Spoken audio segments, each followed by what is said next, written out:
Hello friends, स्वागत है आपका माय हिमाचल न्यूज में। हिमाचल प्रदेश तथा अन्य प्रमुख खबरों के लिए माय हिमाचल न्यूज चैनल को सब्सक्राइब कर लें, साथ में बेल आइकन को भी प्रेस कर दें ताकि हिमाचल की हर खबर आपको मिलती रहे। तो सबसे पहले बात करते हैं हिमाचल के कोरोना अपडेट पे। तो 18,000 के पार पहुंचे कुल मामले, आज हुए 332 ठीक।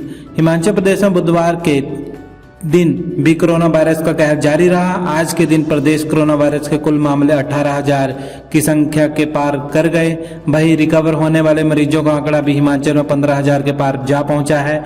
आज हिमाचल में कोरोना वायरस के 246 नए मामले सामने आए हैं। वहीं 232 मरीजों की रिकवरी आज के दिन हुई है। इस सब के बीच आज के दिन हुई 2 मौतों के बाद प्रदेश में इस गंभीर महामारी के चलते जान गंवाने वालों का आंकड़ा 250 के पार पहुंच गया है। हिमाचल में अब तक कोरोना वायरस संक्रमण के 18,008 मामले रिपोर्ट किए जा चुके हैं। वहीं 15,217 मरीजों को इलाज के बाद पूरी तरह ठीक भी किया जा चुका है। हिमाचल में आज के दिन की रिपोर्ट किए गए मामलों में से सर्वाधिक 54 मामले प्रदेश की राजधानी शिमला से रिपोर्ट किए गए हैं। इसके अलावा बिलासपुर से 15, चंबा से 9, हमीरपुर से 11, कांगड़ा से 16, कुल्लू से 34 हैं, लाहौल स्पीति से 5, मंडी से 34, सिरमौर से 27, सोलन से 37 और ऊना से 4 नए मामले सामने हैं। वहीं रिकवर होने वाले मरीजों की अगर बात की जाए तो आज के दिन ही सर्वाधिक रिकवरी की रिपोर्ट कुल्लू के सामने आई है, जहां 51 मरीज ठीक हुए हैं। इसके अलावा बिलासपुर से 22, चंबा से 7, हमीरपुर से 14, कांगड़ा में 45, लाहौल स्पीति में 5, मंडी से 27, शिमला से 33, सोलन से 19 और ऊना से 9 मरीजों की रिकवरी आज के दिन संभव हो सकी है। अंतर्राज्यीय बस सेवा बहाली का लोगों में उत्साह, 35 और रूट बढ़ाए, ऑनलाइन बुकिंग भी हुई शुरू। कोरोना काल के बीच 7 माह बाद हिमाचल से इंटरस्टेट बस सेवा बुधवार को बहाल हो गई। 25 रूटों पर हिमाचल शुरू हुई इस सेवा को लेकर यात्रियों में अच्छा खासा उत्साह देखने को मिला। पहले दिन बाहरी राज्यों के लिए भेजी गई बसों में 70 से 100% ऑक्यूपेंसी रही। चंडीगढ़ समेत अन्य कई रूटों में निगम की बसें पैक होकर भी गईं। कोरोना संक्रमण की रोकथाम के लिए तय SOP का पालन करते हुए लोगों ने यात्रा की। पहले चरण में प्रदेश में HRTC के 25 रूटों पर इंटरस्टेट बस सेवा शुरू की। यात्रियों के रिस्पॉन्स को देखते हुए निगम ने वीरवार से और 35 अंतर्राज्यीय रूटों पर बसें दौड़ाने का फैसला ले लिया है। पंजाब और चंडीगढ़ से भी 4 बसें शिमला पहुंची। राजधानी शिमला से बाहरी राज्य के लिए बुधवार को 19 बसों का संचालन किया गया। सुबह 6:20 बजे रवाना हुई पहली बस में ISBT शिमला से 35 वाली चंडीगढ़ रवाना हुई। रामपुर और रिकांगपिओ डिपो से एक बस और चंडीगढ़ रूट पर भेजा गया है। उधर जिला कांगड़ा से 13 रूटों पर निगम ने बस सेवा बहाल की है। सभी बसें 100% पैक थी। हालांकि सोलन के कुछ इंटरस्टेट बसों में यात्री कम रहे। ऊना से शिमला के लिए सुपर फास्ट बस सेवा वीरवार सुबह 5 बजे से शुरू होगी। चंबा, सिरमौर और हमीरपुर जिलों से इंटरस्टेट बस सेवा बुधवार को बहाल नहीं हुई है। हमीरपुर से 4 इंटरस्टेट रूट वीरवार को बहाल किए जाएंगे। मंडी जिले से 5 और कुल्लू डिपो से 4 इंटरस्टेट रूटों पर बसों का संचालन शुरू होगा। निगम की अंतर्राज्यीय बस सेवा के लिए वीरवार से यात्रियों को ऑनलाइन बुकिंग की सुविधा भी मिलेगी। विधानसभा अध्यक्ष विपिन परमार कोरोना पॉजिटिव पाए गए हैं। हिमाचल में बुधवार को विधानसभा अध्यक्ष विपिन सिंह परमार समेत प्रदेश भर में 234 लोग कोरोना संक्रमित पाए गए हैं। इसके अलावा मंडी के नेरचौक मेडिकल कॉलेज के पर उपचाराधीन 2 कोरोना संक्रमितों की मौत हो गई है। मृतकों में एक व्यक्ति बिलासपुर जिले से है, जबकि दूसरी महिला मंडी के नाचन से है। बुधवार को विधानसभा अध्यक्ष परमार की रिपोर्ट पॉजिटिव आई है। इससे पहले विधानसभा अध्यक्ष के दोनों PSO पॉजिटिव आए थे, जिनमें एक PSO 3 दिन पहले तो दूसरा करीब 1 हफ्ते पहले संक्रमित हुआ। PSO के संक्रमित आने के बाद परमार ने खुद को आइसोलेट कर लिया था। अब परमार के संपर्क में आए अन्य लोग भी आइसोलेट हो सकते हैं। परमार ने रविवार को स्लो और शाम को थुल में एक कार्यक्रम में भाग लिया था।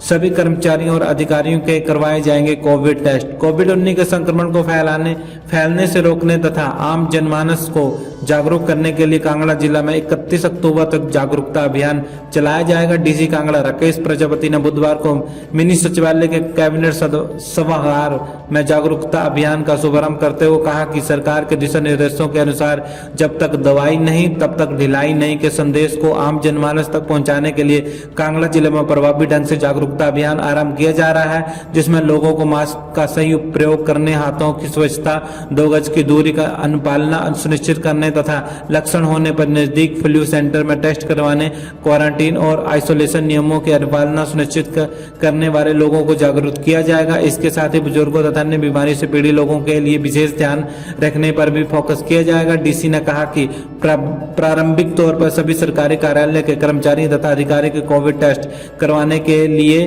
भी प्लान तैयार किया गया है। इसके साथ ही होटलों में तैनात कर्मचारियों के टेस्ट भी करवाए जाएंगे।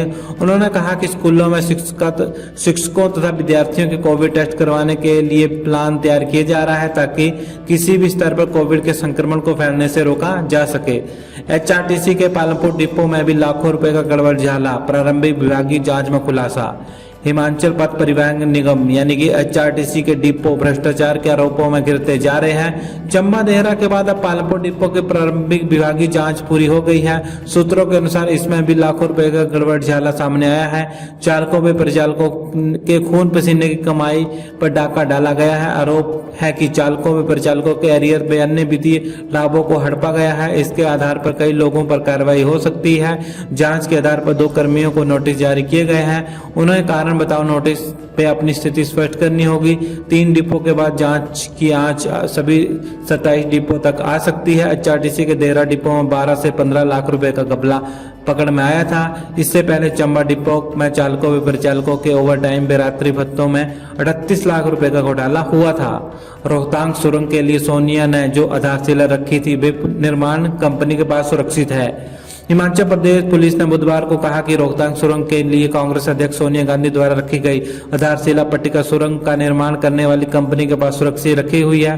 कांग्रेस के हिमाचल प्रदेश इकाई ने सोमवार को आरोप लगाया था कि 1 दशक पहले सुरंग के लिए सोनिया गांधी द्वारा रखी गई आधारशिला पट्टिका को 3 अक्टूबर के उस कार्यक्रम से पहले हटा दिया गया जिसमें प्रधानमंत्री नरेंद्र मोदी को उसका उद्घाटन करना था। इस आरोप के 2 दिन बाद पुलिस ने ये स्पष्टीकरण दिया है। कुल्लू के पुलिस अधीक्षक गौरव सिंह ने कहा कि सीमा सड़क संगठन ने सुरंग का निर्माण करने वाली कंपनी SAGB की कार्यशाला में पट्टिका रख दिया था ताकि निर्माण के दौरान वे क्षतिग्रस्त नहीं हो सके। 150 पदों पर 8वीं से MA पास के लिए नौकरी का अवसर है। प्रदेश के निजी कंपनी ने रोजगार के द्वार खोले हैं। प्रदेश मैन पावर एसोसिएशन लिमिटेड के विभिन्न पदों को भरने के लिए मल्टीनेशनल कंपनी के साथ MOU साइन किया है। कंपनी विभिन्न श्रेणियों में 150 पदों को भरेगी। नौकरी के इच्छुक अभ्यर्थी बायोडाटा फोन नंबर के साथ Pradesh manpower associates limited BMB colony Sundarnagar के पते पर भेज सकते हैं। आवेदक 21 अक्टूबर के से स्पीड पोस्ट के माध्यम से आवेदन कर सकते हैं। कंपनी के महाप्रबंधक अविनाश शर्मा और चीफ सेक्रेटरी विनोद कुमार ने बताया कि कंपनी में civil security guard, ex serviceman, supervisor, ex serviceman, colonel rank, हवलदार rank, computer operator, junior office assistant, staff nurse, GNM, चौकीदार cum helper, general worker, helper, security officer, civil, gunman, tool and die maker, ITI all trade, time keeper, business development manager, operation recruitment officer, general worker helper, flying Ayurvedic pharmacist, शाखा प्रबंधक, female cashier के पद नियमित आधार पर भरे जाने हैं। पढ़ाई के लिए एक वेबसाइट से जुड़ेंगे निजी स्कूल और सरकारी स्कूल। कोरोना काल में सूबे के सभी सरकारी और मान्यता प्राप्त स्कूल एक लिए विशेष वेबसाइट बनेगी जिसमें सभी स्कूल आपस में जुड़ेंगे। वेबसाइट में स्कूलों में पढ़ने वाले बच्चों और शिक्षकों का डाटा मौजूद रहेगा। ऑनलाइन शिक्षकों के साथ संवाद की व्यवस्था भी होगी। मंडी जिले में ट्रायल के तौर पर 877 सरकारी और निजी स्कूलों को इससे जोड़ा गया है। बुधवार को शिक्षा मंत्री गोविंद सिंह ठाकुर ने मंडी के रिवालसर के धार में सामाजिक संचार एवं शिक्षा समिति की ओर से करवाए गए कार्यक्रम में ये जानकारी दी। शिक्षा मंत्री ने कहा कि समिति की ओर से तैयार किया गया सिस्टम संस्कृत भाषा में है, इसे हैक नहीं किया जा सकता। दुनिया के विकसित देशों में मातृभाषा पहले पढ़ाई जाती है, इसके बाद उन्हें भाषाएं पढ़ाई जाती हैं। उन्होंने आह्वान किया कि मातृभाषा के प्रयोग पर विशेष बल दिया जाना चाहिए। दूसरी भाषाओं का ज्ञान भी महत्वपूर्ण है। उन्होंने कोरोना से बचाव बारे भी लोगों को जागरूक किया और इस मौके पर उपस्थित जनसमूह को कोरोना से बचाव और सावधानी का पालन करने के बारे में भी शपथ दिलाई।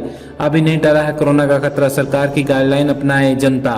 पूर्व CM ने की अपील। देश और प्रदेश में कोरोना का खतरा नहीं टला है, बचाव में ही सुरक्षा है। ये बात पूर्व मुख्यमंत्री प्रेम कुमार धूमल ने जनहित में संदेश जारी करते हुए कही है। उन्होंने कहा कि अभी तक देश और प्रदेश में कोरोना को लेकर कई आधिकारिक वैक्सीन भी तैयार नहीं हुई है। जब तक दवाई तैयार नहीं होती तब तक किसी भी तरह की बीमारी को लेकर ढील बर्दाश्त समझी होगी।